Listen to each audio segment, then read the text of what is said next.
हमारे पास इस प्रॉब्लम में दिया हुआ है a block of mass m containing a net positive charge q is placed on a smooth horizontal table which terminates in the vertical wall as shown in figure। तो हमारे पास क्या बता रहे हैं ये हमारे पास सरफेस है टेबल का, ठीक है, और ये टर्मिनेट हो जाता है। तो बेसिकली ये जो टेबल का जो सरफेस है ये कहाँ पर टर्मिनेट हो रहा है, ये टर्मिनेट हो रहा है हमारे पास इस वॉल के एंड पे, ठीक है।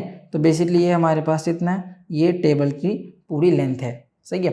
इस पर एक ब्लॉक है जिसका चार्ज हमारे पास क्यों है और ये पॉजिटिव चार्ज है और इसका मास हमारे पास m दिया हुआ है, ठीक है, और ये ब्लॉक से d डिस्टेंस पे है, ठीक है। और समझ लेते हैं यहाँ पर horizontal electric field E towards right is switched on. तो इनिशियली यहाँ पर हमारे पास कोई भी इलेक्ट्रिक फील्ड प्रेजेंट नहीं थी। तो अगर मैं अज्यूम करता हूँ इसकी वेलोसिटी इनिशियली वो u मान लेता हूँ, तो इनिशियली वेलोसिटी हमारे पास 0 थी। अब इलेक्ट्रिक फील्ड है हमारे पास, तो हमें पता है कि ये जो बॉब है वो इस डायरेक्शन में मूव करना स्टार्ट कर देता है, ठीक है।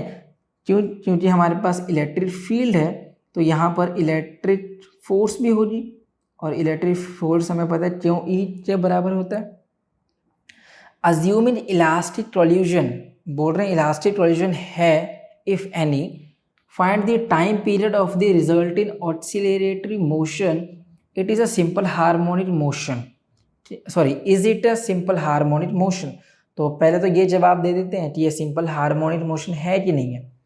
इससे जो प्रीवियस प्रॉब्लम हमने सॉल्व किया था उस पर हमें पता था कि वो SHM हो रहा है, हमें प्रॉब्लम में भी बताया था, और वैसे भी हम सब जानते थे कि SHM हो रहा है। क्यों? क्योंकि वहाँ पर हमारे पास क्या प्रेजेंट था, हमारे पास प्रेजेंट था रेजिस्टेंस प्रेजेंट था, ठीक है, और वहाँ पर जो रेजिस्टेंस था हमारे पास वो स्प्रिंग फोर्स था।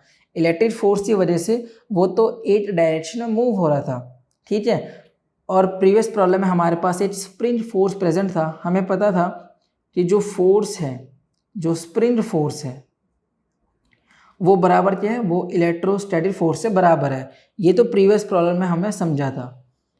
और SHM होने के लिए हमें पता है कि ऑपोजिट फोर्स का होना रिक्वायर्ड है।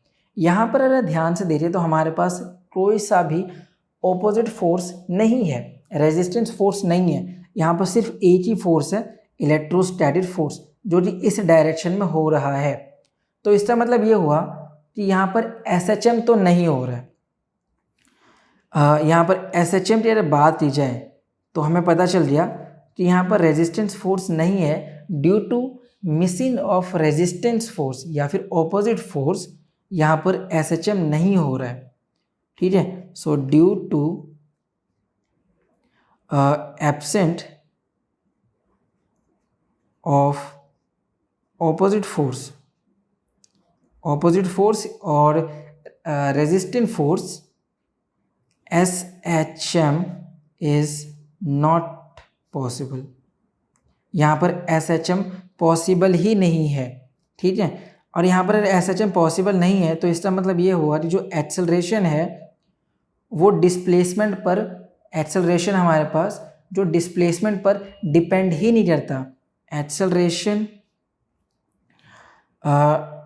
डू नॉट डिपेंड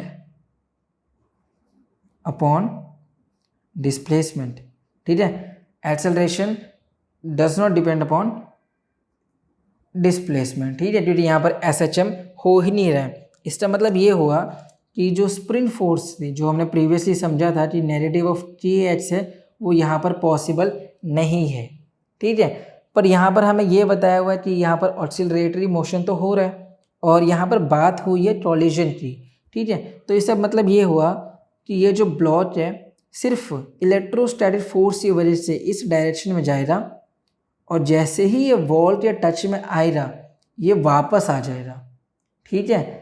तो जैसे ही ये वॉल के टच में आता है फिर ये वापस आ जाएगा। तो मतलब कि ये हुआ कि जितने स्पीड से गया था, जिस फोर्स से गया था, जिस एनर्जी के साथ गया था, और जितना ज़्यादा डिस्टेंस उसने ट्रैवल किया वो सेम यहीं पे वापस आ जाएगा। तो बेसिकली बात की जाए तो ये इस डायरेक्शन में फिर से वापस आ जाएगा इसी पोजीशन पे। ठीक है, इसी स्टेट पे आ जा रहा, ठीक है, इतना हमें पता है कि अप्रोक्सीमेट आ ही जा रहा है यहाँ पर, ठीक है। तो बेसिकली बात की जाए कि जाने का अगर मैं टाइम टी एज्यूम करता हूँ तो आने में भी सेम ही टाइम लगने वाला है, तो हमें पता चल गया कि जो हमारा टाइम पीरियड है वो इससे बराबर है, वो बराबर है 2 टाइम्स ऑफ टी के बराबर है। इसे मान लेते हैं इक्वेशन नंबर 1। अब ये जाने में जो डिस्टेंस यहाँ पर ट्रैवल कर रहा है, ठीक है, तो मान लेते कि एस बराबर क्या है, U T plus half A T square, ठीक है। और इनिशियल वेलोसिटी हमें पता है ये 0 था, और जो एस है वो कितना है, वो डी डिस्टेंस है, जैसे कि यहाँ पे हमें पता ही चल रहा है इनिशियल वेलोसिटी 0 है और जो ब्लॉक है वो डी डिस्टेंस अपार्ट है फ्रॉम द वॉल। तो डी हो गया, ये हो गया मेरे पास हाफ ए टी स्क्वायर। सो यहाँ से अगर टाइम की बात की जाए तो टाइम कितना आ जाए मेरे पास, ये हो गया 2d by A under root आ जा रहा है यहाँ पर, ये हो रहा है मेरे पास टाइम।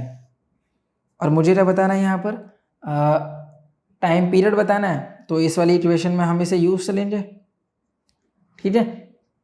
तो मेरे पास क्या रिजल्ट आ जा रहा, कि जो टाइम है वो 2 टाइम्स ऑफ टी के बराबर है, और टी की वैल्यू हमें पता है कितना हमारे पास 2d by A, 2d by ए है हमारे पास, ठीक है। और ठीक है, तो अगर मैं इस 2 को भी अंदर ले जाता हूँ तो ये हमें पता है ये क्या हो जाएगा, ये हो जाएगा 4 इंटू 2d बाई ए, और ए की वैल्यू हमें पता है, ए की वैल्यू यहाँ पर यूज चलेंगे, ए की वैल्यू कितना होता है, फोर्स बाई मास, और फोर्स कौन से हमारे पास, सिर्फ इलेक्ट्रोस्टैटिक फोर्स प्रेजेंट है, और वो होता है क्यू ई बाई एम, ठीक है। तो यहाँ पर यूज कर लेते हैं, तो ये हो जाए मेरे पास क्यू ई और एम ऊपर चल रहा है, तो एम यहाँ पर आ जाएगा, जब 4 बाहर जा रहा है तभी तो हमारे पास 2 आएगा अंडर रूट से, ठीक है। तो रिजल्ट क्या आ गया, रिजल्ट आ जाए मेरे पास अंडर रूट, ये हो जाए मेरे पास 8 D M by Q E, ठीक है। तो ये आ गया हमारे पास टाइम पीरियड, और यही हमारे पास फाइनल आंसर भी है। इससे आसान सॉल्यूशन और कहीं नहीं।